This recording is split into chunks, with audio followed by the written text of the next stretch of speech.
నమస్తే నేను Shalini welcome to special drive. Kavitha చుట్టూ తెలంగాణ రాజకీయం నడుస్తుంది.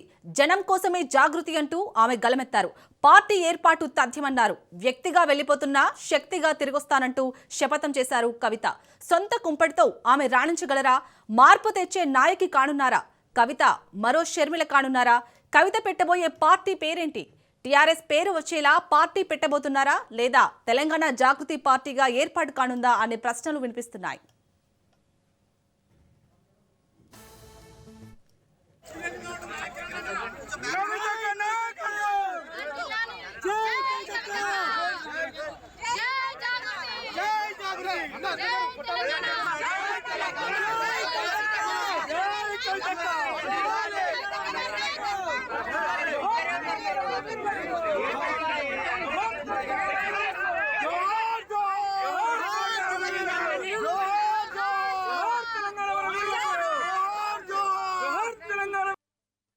వాళ్ళను డిసప్పాయింట్ చేయదు కాబట్టి నవ్వుతూ పనిచేస్తూ వెళ్ళిపోయిన అధ్యక్ష ఇప్పుడు నా దగ్గరికి ఎప్పుడు పెద్దవాళ్ళు పైరవికారులు కాంట్రాక్టర్లు ఎవరు రాలేదు అధ్యక్ష.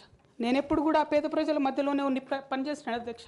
నా దగ్గరికి వచ్చినటువంటి బీడీ కార్మికులు కావచ్చు, బీడీ టేకేదారులు కావచ్చు, అంగన్వాడీ టీచర్లు కావచ్చు, ఆశా వర్కర్లు కావచ్చు, ఐకేపీ ఎంప్లాయీస్ కావచ్చు అధ్యక్ష, అదేవిధంగా జిహెచ్ఎంసీ కార్మికులు కావచ్చు అధ్యక్ష, టీచర్లు కావచ్చు అధ్యక్ష, నిరుద్యోగులు కావచ్చు, ఆడబిడ్డలు కావచ్చు, సింగరేణి ఉద్యోగులు కావచ్చు, కరెంట్ ఎంప్లాయీస్ కావచ్చు, ఎవరు వచ్చిన అధ్యక్ష నేను కాదనకుండా నాకెంత వీలైతే అంత పనిచేసి పెట్టేటటువంటి ప్రయత్నం చేసిన అధ్యక్ష.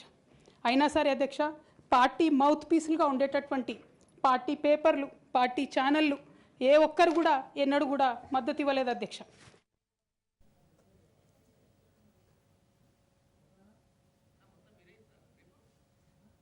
తెలంగాణ రాకముందు బీఆర్ఎస్ ప్రభుత్వం ఏర్పడకముందు ఒక మాట అనుకున్నాం అధ్యక్ష. కేసీఆర్ గారే పదే పదే ఈ మాట చెప్పారు. ఉమ్మడి రాష్ట్రంలో మనకు కాంట్రాక్ట్ వ్యవస్థ వచ్చింది, మరి కాంట్రాక్ట్ ఎంప్లాయీస్తోని, అవుట్సోర్సింగ్ ఎంప్లాయీస్తోని దేశానికి నష్టం జరుగుతుంది, రాష్ట్రానికి నష్టం జరుగుతుంది, అందరికన్నా ఎక్కువ తెలంగాణ యువకులకు నష్టం జరుగుతుందని చెప్పారు అధ్యక్ష. ఆనాడు వారు రైట్ నిన్నటి నుంచి కూడా తెలంగాణ రాజకీయం మొత్తం కవిత చుట్టూ నడుస్తుంది. నిన్నైతే కవిత ప్రకటించారు కొత్త పార్టీ పెట్టబోతున్నట్లు. సో మరి కవిత కొత్త పార్టీ పెడితే తను సొంతంగా నిలదొక్కుంటుందా? ఇదే అంశంపై పూర్తిగా డీటెయిల్గా డిస్కస్ చేస్తారు మా input editor Srikanth. Over to you. Shalini, good morning. Kavitha కొత్త పార్టీ పెట్టబోతోందా? సో ఆల్మోస్ట్ లాస్ట్ దసరా రోజే కవిత కొత్త పార్టీ పెట్టబోతోంది. ఇక తెలంగాణలో మరో కొత్త రాజకీయ పార్టీ ఆవిర్భవించబోతోంది అన్న చర్చ చాలా జోరుగా నడిచింది. వాటన్నిటికీ చెక్ పెట్టింది. నేను ప్రజల్లోకి వెళ్తాను, కొంతమంది మేధావులను కలుస్తాను, ప్రజా సమస్యలు తెలుసుకుంటాను, ఆ తర్వాత పార్టీ గురించి ఆలోచిస్తాను, ప్రస్తుతానికైతే పార్టీ పెట్టే ఆలోచన లేదని గతంలో చెప్పినటువంటి కవిత నిన్న శాసన మండలిలో భావోద్వేగంగా మాట్లాడిన తర్వాత కొత్త పార్టీ తెలంగాణ రాష్ట్రానికి అవసరం ఉంది అని చేసినటువంటి ఈ వస్తున్నటువంటి కామెంట్స్ తర్వాత ఆమె కొన్ని మాటలు మాట్లాడింది. ఒక వ్యక్తిగా వెళ్ళి శక్తిగా తిరిగి వస్తాను, పొలిటికల్ సిస్టమ్ మొత్తాన్ని మారుస్తా అన్నారు. పొలిటికల్ సిస్టమ్ మొత్తాన్ని మార్చాలంటే అదొక మహోద్యమం అనే చెప్పాలి. ఎందుకంటే తెలంగాణ రాష్ట్రం రావడానికి ఒక పొలిటికల్ సిస్టమ్ తెలంగాణలో మారింది. ఆల్మోస్ట్ ఒక 10-15 సంవత్సరాల కొట్లాట తర్వాత తెలంగాణ ఉద్యమం తీవ్ర స్థాయికి వెళ్ళింది 2009లో. ఆ తర్వాత 2014 వరకు కూడా నిరవధికంగా తెలంగాణ ఉద్యమం నడిచింది కాబట్టి సో తెలంగాణ రావడం జరిగింది. అదొక పొలిటికల్ సిస్టమ్ చేంజ్ ఓవర్ అట్లా జరిగింది. అంటే ఒక పొలిటికల్ సిస్టమ్ మారాలంటే ఒక ఉద్యమం రావాలి. సో దట్టు తెలంగాణ లాంటి ప్రాంతాల్లో అట్లాంటి ఉద్యమం తీసుకొచ్చేటువంటి పరిస్థితులు ఇప్పుడున్నాయా అన్నది ప్రధానమైనటువంటి అంశం. సో అంటే ఇప్పుడు నిన్న కవిత చేసినటువంటి కామెంట్స్ తర్వాత పొలిటికల్గా కవిత రాణించాలి, వచ్చే 2029 ఎన్నికల వరకు తను గ్రౌండ్ ప్రిపేర్ చేసుకోవడానికి సిద్ధంగా ఉన్నట్టు స్పష్టంగా కనిపిస్తోంది. ఒక పొలిటికల్ సిస్టమ్ మారుస్తానంటే ఇక కేసీఆర్ను విభేదించి ఖచ్చితంగా నేను రాజకీయాల్లోకి ముందుకెళ్తా అన్నది ఆమె చేసినటువంటి కామెంట్స్ స్పష్టంగా కనిపిస్తోంది. అయితే కవితతో సాధ్యమైన, ఎందుకంటే కవిత ప్రస్తుతానికి ఒంటరి ప్రయాణమే, ఒక్క అడుగే. కవిత వెనకాల బలమైనటువంటి అడుగులు ఎవరూ లేరు. కేసీఆర్ను కాదని, కేటీఆర్ను కాదని, హరీష్ రావును కాదని ఒక్కరు కూడా ముందుకొచ్చి కవితతో నడిచేటువంటి పరిస్థితులు లేవు. రేపు పొద్దున కవిత అధికారంలోకి వచ్చేటువంటి నమ్మకం లేదు. ఎందుకంటే అటువైపు రేవంత్ రెడ్డి ఉన్నారు, అధికారంలో ఉన్నారు, అటు కేసీఆర్ లాంటి ఒక మహాశిఖరమే ఉంది. కేసీఆర్ ఒక్క ప్రెస్ మీట్ పెట్టి మాట్లాడితేనే ప్రభుత్వం మొత్తం ఉల్టాపల్టా అయిపోయింది. ఆ తర్వాత ఆ మాటలకు సమాధానాలు ప్రతిపక్షం నుంచి రియాక్షన్ విన్న తర్వాత పూర్తిగా గవర్నమెంట్ సైలెంట్ అయిపోయింది. ఏది నీళ్ల విషయంలో జరిగినటువంటి చర్చలు ఏవైతే ఉందో ఈ పాలమూరు రంగారెడ్డి విషయంలో ప్రభుత్వం మొత్తం కూడా బూమరంగ్ అయింది అసెంబ్లీలో రేవంత్ రెడ్డి మాట్లాడిన తర్వాత. సో ఇవన్నీ కూడా చాలా చర్చలు నడుస్తున్నాయి. బట్ తెలంగాణ రాజకీయాల్లో వారసత్వం అనేది కొడుకులకే ఉంది కానీ కూతుర్లకు ఇంతవరకు కలిసి వచ్చిన చరిత్ర మాత్రం లేదు. తెలంగాణ కాదు, భారతదేశ రాజకీయాల్లో కూడా. సో ఇది ఇప్పుడు కవిత విషయంలో ఎంతవరకు వర్కౌట్ అవుతుంది? కవిత ఒంటరి ప్రయాణం ప్రజల్ని మార్చే పరిస్థితి ఉంది. ఎందుకంటే ప్రజల దృష్టిలో ఇప్పటికీ అది ఆస్తుల పంచాయతీ, కుటుంబ పంచాయతీ అన్నట్టే చూస్తున్నారు. ఇది ఆత్మగౌరవ పంచాయతీగా ఎవరు చూడట్లేదు. కవితను ఎవరు ఓన్ చేసుకునేటువంటి పరిస్థితి లేదు తెలంగాణలో వాస్తవానికి మాట్లాడుకుంటే కనుక. బట్ ఈ భావోద్వేగాన్ని ప్రజలు ఎంతవరకు రిసీవ్ చేసుకుంటారు? బండారు రామ్మోహన్ రావు గారు మనతో పాటు ఫోన్ లైన్లో అందుబాటులో ఉన్నారు. రామ్మోహన్ రావు గారు నమస్తే. రామ్మోహన్ రావు గారు వినిపిస్తుందా? కేసీఆర్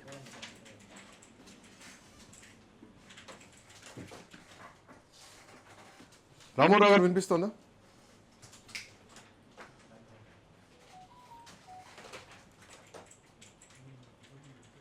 రామ్మోహన్ రావు గారు వినిపిస్తుందా?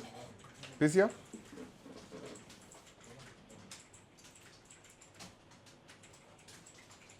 Right, I thinks network issue ఉన్నట్టుంది. బట్ ఏదేమైనా కానీ కవిత సొంత పార్టీనే విమర్శించింది. ఒక నైతికత లేని పార్టీ బీఆర్ఎస్ పార్టీ అని విమర్శిస్తూ అసలు ఏం కట్టలు కడదామని దేశ రాజకీయాల్లోకి పోయారు. ఉన్న తెలంగాణనే మీరు కాపాడుకోలేకపోయారు, తెలంగాణనే కనీసం పరిపాలించలేకపోయారు, ఇక మీరు దేశ రాజకీయాల్లోకి ఏం పోయారంటూ కూడా చాలా కీలకమైనటువంటి మాటలు మాట్లాడారు.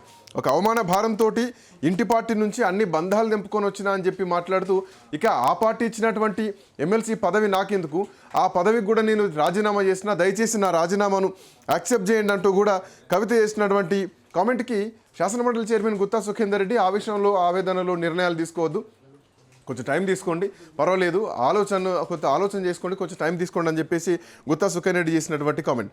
అయితే కవిత కొత్త పార్టీ పెడుతుందా, కొత్త పార్టీ పెడితే ఎలాంటి పరిణామాలు ఉంటాయి అన్నదే ప్రధానమైనటువంటి అంశం.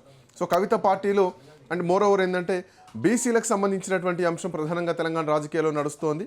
ఎస్సీ ఎస్టీ బీసీలకు సమన్యాయం, సముచిత స్థానం కవిత కల్పించాల్సినటువంటి అవసరం ఉంటుంది. ఎందుకంటే కేసీఆర్ హయాంలో మహా అయితే 3-4 బీసీ మంత్రులే ఉండేది. ఇప్పుడు కవిత బీసీ నినాదం ఎత్తుకున్న తెలంగాణలో ఎవరు పెద్దగా నమ్మేటువంటి పరిస్థితులు, ఎందుకంటే కవిత బీసీ కాదు. సో కవిత బీసీలకు ఎంతవరకు న్యాయం చేస్తారని చెప్పేసి ఇప్పటికీ తీన్మార్ మల్లన్న లాంటి నాయకులు చాలాసార్లు కామెంట్ చేశారు, అసలు ఆమెకే సంబంధం బీసీలతో అని చెప్పేసి.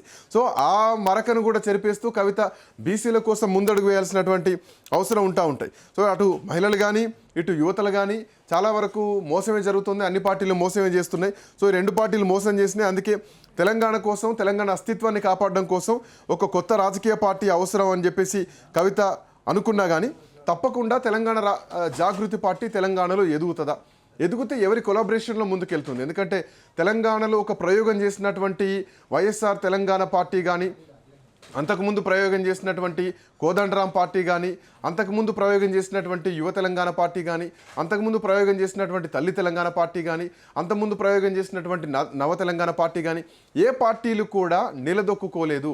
సో అంతా కూడా కొంతవరకే ట్రావెల్ చేసి ఆ తర్వాత ఏదో పార్టీలో విలీనం చేసినటువంటి పరిస్థితులే.